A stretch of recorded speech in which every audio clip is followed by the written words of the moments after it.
Okay, we're back with, I guess, what will be part 3 of my video logs, my vlogs, my YouTube show here. Continuing with what does the Bible actually say in the form of this book, which is the best Bible study you've never had, which I wrote many years ago. If you want to know more about that, you can go back and watch the first video, which is where I sort of introduced that and what I'm going to be doing through all of these videos. When we left off our second video, I was actually discussing Genesis 6, which is the second fall, okay? And I had started talking a little bit about the book of Enoch. I was making a lot of references to the book of Enoch, and I will probably continue to do that in some of these other videos. But I wanted to say a few things first, because the book of Enoch is a highly controversial text. It is non-canonical, which I did mention in the previous video, but it has, for whatever reason, become sort of popular again within the sort of religious Christian space, and it's become a bit of a, it's either people are all about it and are like, why isn't it in the, the canon, and then other people being like, well, no, it's not, and sort of what is this argument and debate? So this may be the one video where we actually kind of maybe, we look at what the text says, but it'll be looking at a book that is or isn't in the Bible, depending on a person's point of view. So we'll talk about that as well. So I'm going to pick up with all that, but I do want to say a couple things. So firstly, let me start by correcting a mistake I made. When I went back and uploaded the second video and I was listening to it, I realized I misspoke. This is something that actually happens way more often than you would think. And I don't really know why it happens. But as I've done more things like this, making videos, or even for a while I was doing a podcast with my brother, when you go back and listen, you'd be like, well, that's wrong. Like, I don't know why I even said that. Like, where did that even come from? And sometimes you're wrong because you're just wrong. Sometimes you're wrong because you just misspoke. I don't really know. But one of the things I did say in the last video is I had mentioned I was talking about these two different lines, starting with Cain and Seth. And I was talking about how Noah came from this sort of different genetic, different line, the line of Seth, versus Cain, who had a son named Enoch, who I called the evil Enoch. And then, of course, eventually down the line of Seth, you have the other Enoch, who is, I call him the good Enoch, who's actually Noah's grandfather, right? I think his grandfather. And actually, evil Enoch would have been Cain's son, so Adam and Eve's grandson. So totally different points in history, but two individuals with the same name. But anyways, I made the mistake of saying, this line of Cain eventually becomes this separate, offshoot of people who end up, interacting with Israelites and having conflict. And I refer to them as the Canaanites, and that's actually completely incorrect. So I don't know why I did that. There are Canaanites, and the Canaanites were, a group of people who were in conflict with the Israelites. And in fact, the land of Canaan, which becomes the promised land that they try to move into at different points in time, was a land that was basically being run by the Canaanites. But Canaanites are actually the line of Canaan, who was the son of Ham, I believe. I can look it up here in the Bible. I don't want to make another mistake.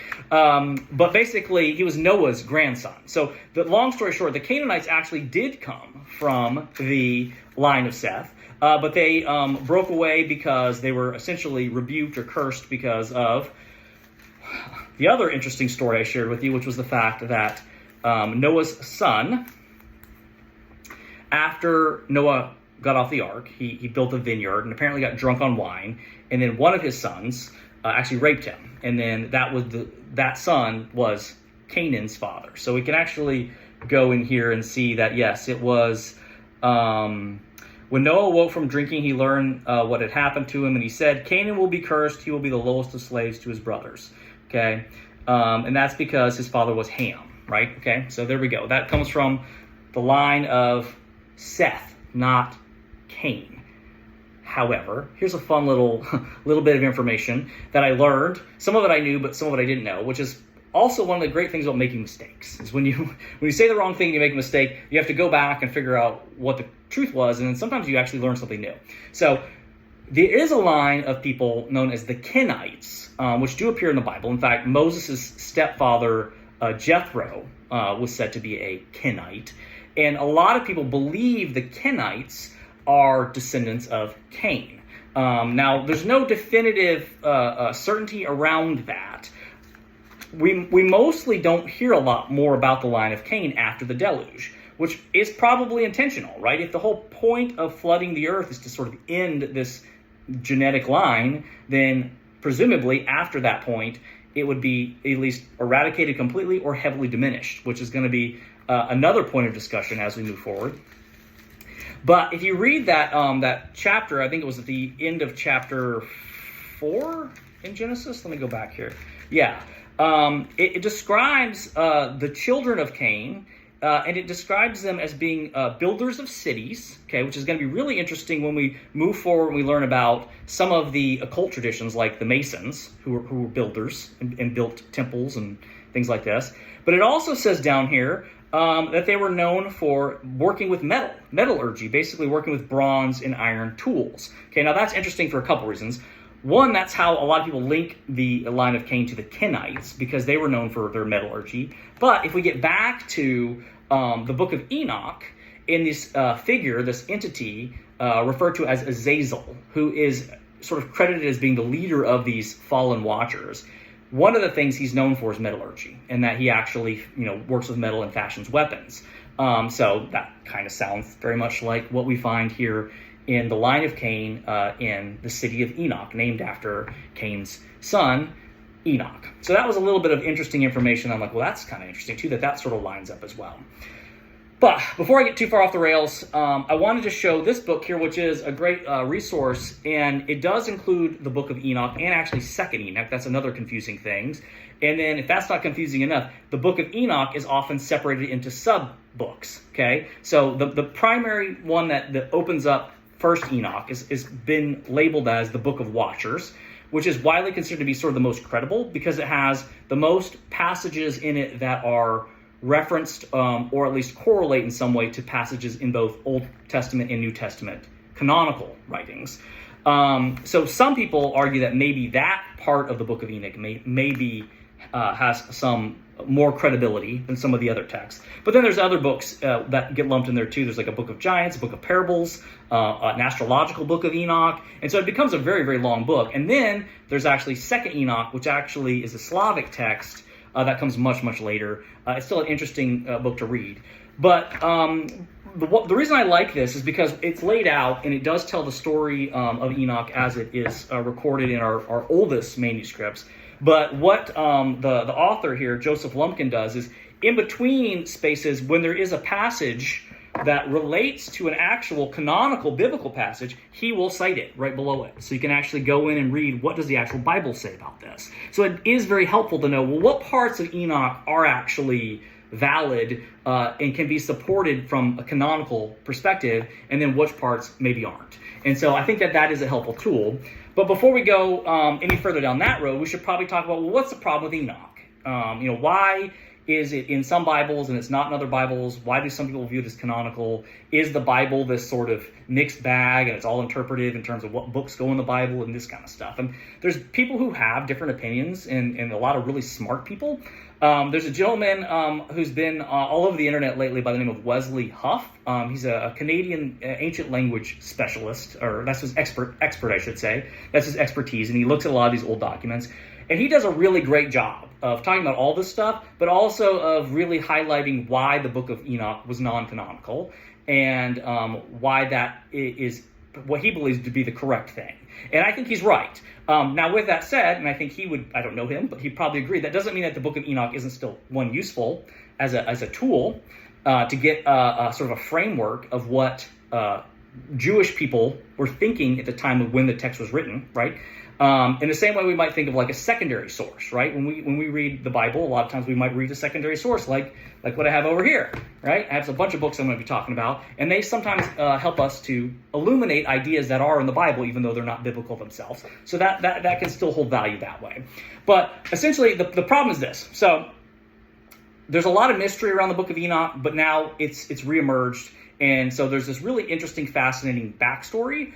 I could spend a long time just talking about that, but I don't want to get too far away from our goal here. So I'm just going to try to make a couple real quick points, and hopefully it doesn't go too long. But firstly, so what's widely cited by people to try to claim the validity of Enoch First Enoch as a canonical text that should be in the Bible, is they look to the Ethiopian Orthodox Church and their Bible, okay? And it is included in their Bible. So there is a tradition within the Christian tradition, the Ethiopian Orthodox Church, that does include Enoch in its Bible, okay? Yes, it is also true that the Ethiopian church is a very old church. It's been around a long time. And actually, there's even a long-standing history of Judaism in Ethiopia, which is also fascinating.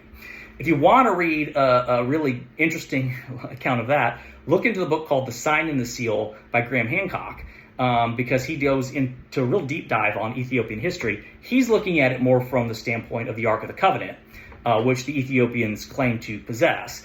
But he does break down a lot of this other stuff.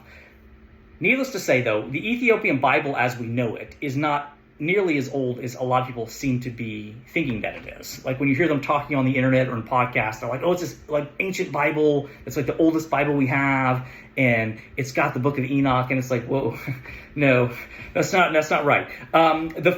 As far as I'm aware, the research I've done, and again, I would defer to someone like Wesley Huff on this because he would be a better source than me. But the first full account, or the first full collected Ethiopian Bible that we have is like 15th century, right? So you're talking like late 1400s maybe, or something like that. The point being, it was very, very late. I mean, it's closer to the Protestant Reformation than it is to, the time Jesus walked on the earth, and certainly the time when Enoch, either one, good or bad, would have been walking the earth. So that's a first big problem with that. It's a misconception that, yes, that's a long time ago to us, but it's still vastly ahead of time of where these old ancient texts would have been written. So that's the first part of it. But a lot of people had assumed, because of this, that the book of Enoch was written after the New Testament. Everyone pretty well recognizes that it is a pseudepigraphal writing, which means that it was written by someone who is using the name of someone else. And one of the things that scholars will point out is that that was understood even at the time when people were reading Enoch. So they didn't think that this was actually either good Enoch or bad Enoch. They didn't think this was like being written by, Adam and Eve's grandson or Noah's grandfather. They knew it was someone else writing in the vein of that. So that's the first thing that should tell you that it doesn't have the type of authority we would think it would have. Okay. The second thing is it's not written in Hebrew. Okay, so that would be the language you would expect. That's what the other Old Testament, most of their texts are written in. And the oldest manuscript that we have actually comes from the Dead Sea Scrolls. When the Bedouin shepherd found this cave in Qumran, where there was all these ancient texts, a lot of them were really, really well-preserved copies of canonical books of the Bible, like Isaiah being a good example. But it also has a lot of Gnostic scriptures. This is where things like the Gospel of Thomas, the Gospel of Mary and stuff emerge. And these are non-canonical, and again, would never have been considered to be canonical because they don't even fit the story and the narrative of the Bible. But Enoch is there as well. And that's actually our oldest copy of Enoch. Okay, so there is an old copy that predates when the Ethiopian Orthodox Church's collected volume of their Bible would have existed. That Enoch was written in Gaiese, which is the language that they use there in Ethiopia. But this one is written, I believe, in either Hebrew or Aramaic. I should probably know that, so I'm probably saying something wrong again. But it was a language of that era, but not Hebrew. Okay, so it does put the book back further than we thought, but not nearly as far back as we would need it to be. What most scholars believe is that it probably fell somewhere within what we call the intertestamental period, which would be between the writing of the Old Testament and the writing of the New Testament. And there's various reasons for that. Most notably is the language itself. So one thing that scholars use in order to try to identify when a book is written is the actual way in which they use the language, the terminology, for example. So just to give you a helpful example of this, if you speak English, you're watching this, you know English, and you found a library, say you traveled thousands of years in the future and you come back in time and you find a library, there's a lot of different books written in English. And there's people like Chaucer, right, who wrote in Middle English, and then you have people like Shakespeare who wrote in sort of the Elizabethan English, and then you have like modern English, how we write and talk now. It would be pretty easy to differentiate like Stephen King from Shakespeare and from Chaucer. all you have to do is find other books, and you could pretty well put them, okay, this is like Middle English, so it's had to be in this time period. This is sort of like Shakespearean English, so it had to be here, and then this is sort of modern English, and it gives you, and that's kind of just a loose example, but it has a lot to do with even just terms and words. And the actual term watchers, which we find in Enoch, is also found in the book of Daniel, which is also a book that is a late Old Testament writing. That's when the Jews are in Babylonian captivity, okay? So this is a time where the Israelites are being dispersed, all over the place. There's disruption, their temples collapsed.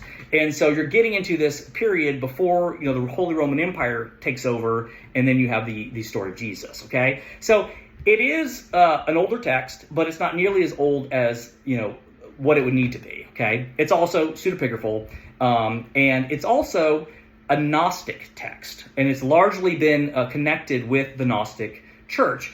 And it makes sense, therefore, that it was found in the library of the Essenes, because the Essenes was actually a Gnostic group. So the fact that it wasn't included in the Bible originally, because it was not part of the Orthodox canon at any point in time, up until much, much later when the Ethiopians decided to include it. It was because, one, it didn't meet in the criteria. It wasn't an old text. It wasn't written in Hebrew. It was pseudepigraphal. It had contradictory ideas that didn't necessarily meet scriptural standards, although it does have a lot of material that definitely is scriptural. It just also has a lot of inconsistencies internally to itself. Some people think that there may be multiple texts that were sort of redacted and sort of put together, much like what I argued for in terms of the documentary hypothesis with some of the canonical Old Testament books, and why we get these sort of different information in, say, a flood story. It's a similar idea, but it is kind of confusing. But most people agree that Enoch, though interesting, and though it does point to a lot of canonical ideas, is non-canonical and should not be considered canonical, and never was considered canonical by any of the earliest churches, okay? It should be noted also that St. Augustine was a key player in this, because he was a Gnostic before he converted to Christianity. He was a part of a group called the Manichaeans, which is one other sort of sect of Gnosticism, different from the Essenes, but they were later in time, but they had some similar Gnostic ideologies. And when he converted to Christianity, one of the things he was really adamant about was removing Gnosticism and Gnostic teachings from Christianity. And so, a book like Enoch for him would have been a major red flag. Okay, so that's the sort of backstory of it. But the moving forward in time is there's still this weird mystery around the book, because it just sort of disappeared. We know that people read it. We knew people had it. We knew that the various councils decided that it was non-canonical for all the reasons we just described. But then it sort of was like gone. Well, what happened to it? Well, there's all kinds of possibilities. Some of it could be it was just not reproduced any longer. Once it was established that it was non-canonical, there's no reason to keep having scribes rewrite it over and over again, because back then writing and documenting was an extremely arduous and extremely expensive endeavor. Okay, that we sort of don't think about that now. So it could have just been practicality, like, well, that book we don't, we sort of rejected it. But it also could be that it was part of this effort to sort of remove these types of texts from, the populace, because they did feel that they were potentially harmful or dangerous.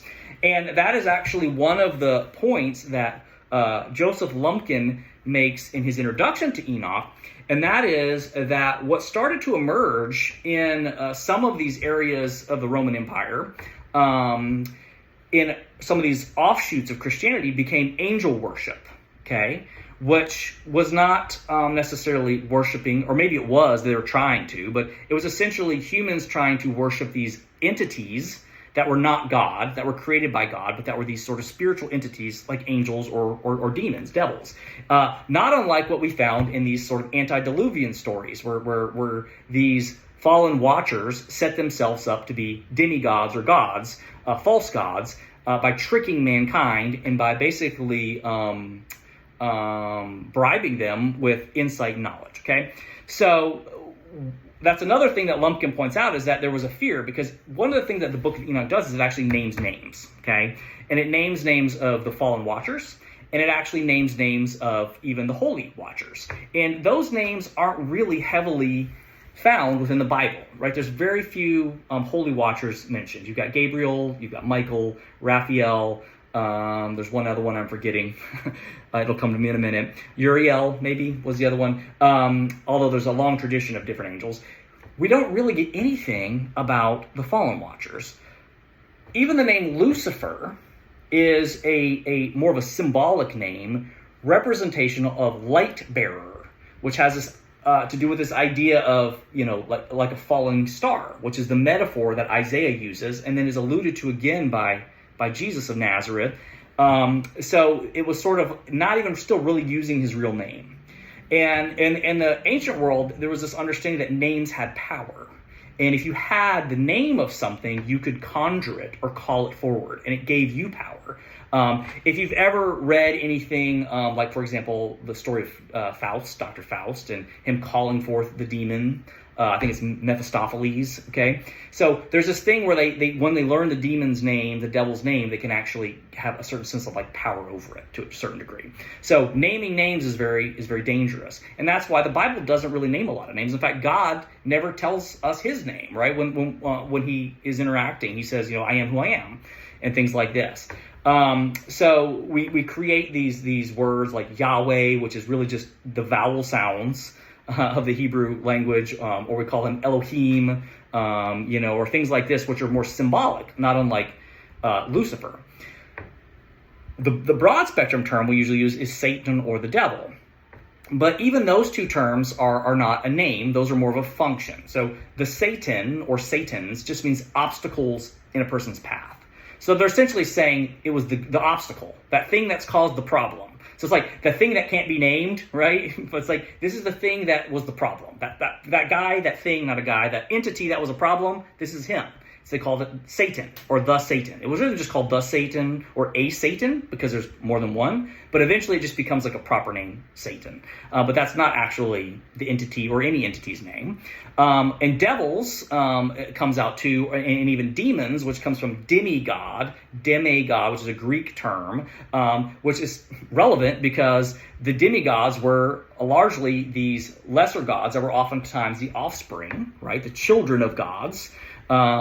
Or gods that weren't the creator gods, which is not unlike the story of the Nephilim, right? Where there's these sort of fallen watchers pretending to be demigods, okay? So that's actually where that term comes from as well, which is kind of interesting. Okay, I've covered a lot of material. I'm kind of all over the place here. I apologize. Try to get back on track. Okay, so one of the things that is canonical about Enoch, and one of the names that is named in the Bible, the only time that actually get a real true proper name is in the book of Leviticus. I think it's chapter 16, maybe 18. Again, talking off the top of my head here. I think it's Leviticus 16. But either way, it mentions this entity by the name of Azazel. Okay? And it's the only time he's mentioned. It doesn't give that name anywhere else. And I remember reading that and being like, wait, what? Yeah, it's chapter 16. I was right. Who's Azazel? Like, no description or explanation is given for who Azazel is. It's more about atonement and the sins of the people of Israel being placed on this scapegoat. And the scapegoat is sent into the wilderness to be sent to Azazel as a reminder. Okay? It describes the actual process of the scapegoat process of being, sent into the wilderness, but it doesn't give us any explanation about who Azazel is. So why is that not there? Well, some people say, well, maybe that's why we need Enoch, because Enoch gives us a very robust and detailed account of Azazel. And I would say that that's true to some degree. We have to be careful, obviously. But I have another argument that I think a lot of scholars present, which is that when you're writing something, the thing that you give the least detail about is usually the thing that you understand your audience is already familiar with, right? So if you're trying to tell a story, you're gonna pick the story of the part that's new to the audience. You're not gonna explain something elaborately if everyone knows who you're talking about. And when they talk about Azazel in Leviticus, it seems that everyone probably who was reading that at that time would have been like, yeah, we know what you're talking about. It's different for us now, who are like, well, wait, who's Azazel? What's going on there? It's also possible, and this is my hypothesis, and I have no way to validate this in any way, shape, or form. It's just a theory I have. But like anything else, as time goes on, and as people move and transition, and in this case they're excommunicated, or there's a diaspora and they're spread all over the Mediterranean basin, there's a tendency to lose track of those stories. So there may have been an impetus to sort of retell that story to new audiences. I think the writer of Enoch was probably, a person writing at the time of when the text was found, which would have been, a time where, we find it in the, where it's dated with the Dead Sea Scrolls in Qumran. It would have been around the time of Daniel, which fits the language that's being used. But it could be because in captivity, there's a lot of Israelites and others who maybe now at this point in the history, as thousands of years have gone by, aren't familiar with the story of Enoch. And they aren't familiar with the story of Azazel. So perhaps this guy was like, well, I got to tell the story. And in the same way that a modern movie might tell a story, an ancient story, whether it's the Odyssey, or this Trojan War, or even recently the King of Kings movie about Jesus of Nazareth. So these are ways where now we wouldn't say the King of Kings movie is canonical, right? It's not part of the Bible, yet it's inspired by the Bible, and the Bible is the inspired word of God. So it's sort of like a couple steps removed, if that makes sense. I hope I'm making sense. I think that kind of might have been why the book of Enoch was written in more detail. So, but I do think what that does is it does tell us what the people living in that time period, and more importantly, what first century Jews would have interpreted the Genesis 6 story and the story of a figure, an entity like Azazel, to have meant. And that's where I find the book of Enoch can be valuable. So even though it's non-canonical, I think it does give us sort of a vignette or kind of a snapshot of that world and what the people were talking about and what they were thinking. And I think that is going to be really important when we move forward into some of the stuff I want to point out about the New Testament. But I've gone off the rails. I was worried about this. I'm like, well, as soon as I start talking about this, it's going to go all over the place. So I apologize if I lost anyone. There's a lot smarter people out there talking about this than me. So, look up Wesley Huff. Check out this book if you want to actually see what passages are related to scriptural passages. But one of the last points I want to make that I do think is really important is there are a lot of references to Enoch in canonical New Testament texts. And that is important. And that's, again, getting back to some of this controversy around the book of Enoch, because previously they thought it came after the New Testament. So they thought the writer, the pseudepigraphal writer of Enoch, was just taking stuff that was in the New Testament and retooling it in the book of Enoch. In the same way that it was taking stories from the Old Testament, like Genesis 6, and retooling it for the book of Enoch. But turns out it predates the New Testament. So what that means is people in the Bible, including in some passages, Jesus of Nazareth, are actually making references to the book of Enoch. So that's probably the best argument for why some people say it should be canonical. Because if it's being quoted by or referred to by an apostle like Peter or whomever, then it should establish that it has authority. But the matter of it having authority versus it being canonical are kind of two different things. So that's part of that problem too. But that is important to mention. And that's also where this book by Lumpkin is helpful, because you can go through there and it'll show you the New Testament passages that actually refer to passages from Enoch. And when we get to the actual life of Christ, it's going to be even more relevant. So I'm just going to take a time to mention another book. This is by Michael Heiser. He writes a lot of books. He does stuff on supernatural. He does stuff on angels and demons. This one is the one I think is the best, which is going to be a really key text that's shaped some of my ideas. But it's called Reversing Herman. And this is going to bring me to maybe the last kind of point I want to bring up in this video. And that is, in the book of Enoch, besides the fact that it's giving us a more robust, sort of detailed account of the Genesis 6 event, the second fall, it tells us that this event takes place at the base of Mount Hermon, a very specific mountain. And that's where these fallen watchers decide to make a pact that they're going to mate with the daughters of men. And they're going to try to keep this secret from God. Of course, that doesn't work. But the two entities that are discussed in as being sort of the leaders of that is Azazel, and then this other entity named Shemi-Hazah. Okay, and there is conflicting opinions on this as well. So nothing can be simple, because when you read the book of Enoch, and as I mentioned, it's sort of internally inconsistent at times. In some cases, it seems like Azazel and Shemi-Hazah are the same entity, because they're kind of spoken about as sort of being the head of all the fallen watchers.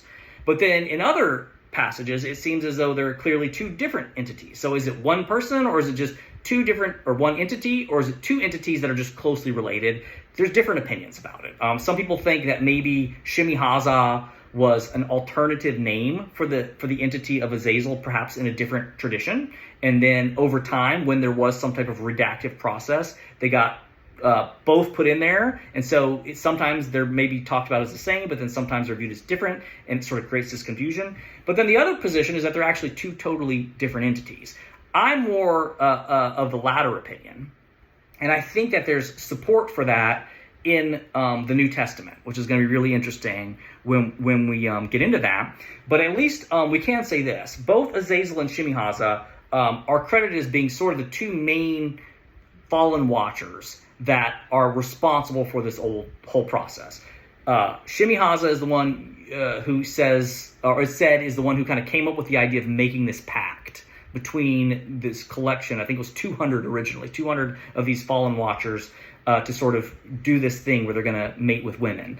And then Azazel becomes kind of the chief of them all, and he's the one who teaches warfare and weaponry. Interestingly, what Shemi-Hazah teaches is essentially what we would call like witchcraft, like doing casting of spells and all kinds of things like that, which will be relevant later when we get into some of the New Testament stuff I want to talk about. Let me see if I can actually find the passage in here that specifically... Oh yeah, here we go. So it says, Shemi-Hazah taught casting of spells and root cutting. Okay, Azazel... he taught me how to make swords, knives, shields, breastplates, etc. How to work with metal, right? Like we talked about earlier, in terms of the Kenites, okay, etc.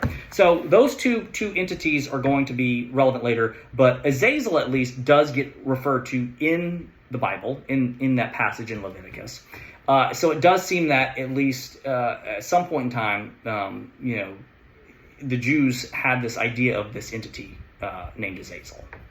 Okay, how much of the portrayal of Azazel as provided in Enoch is correct, that is, I guess, a matter of interpretation and belief. But there may be some signposts along the way that may kind of give us ideas. And one of those can kind of go back to this passage in Leviticus where the goat is sent out into the wilderness or a desolate place.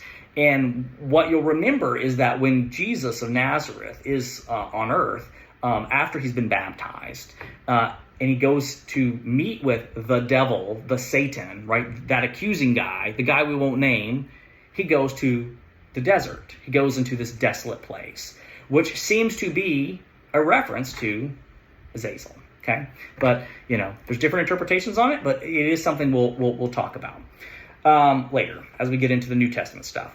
I still have to talk about the third fall, which will be my next video, I guess part 4.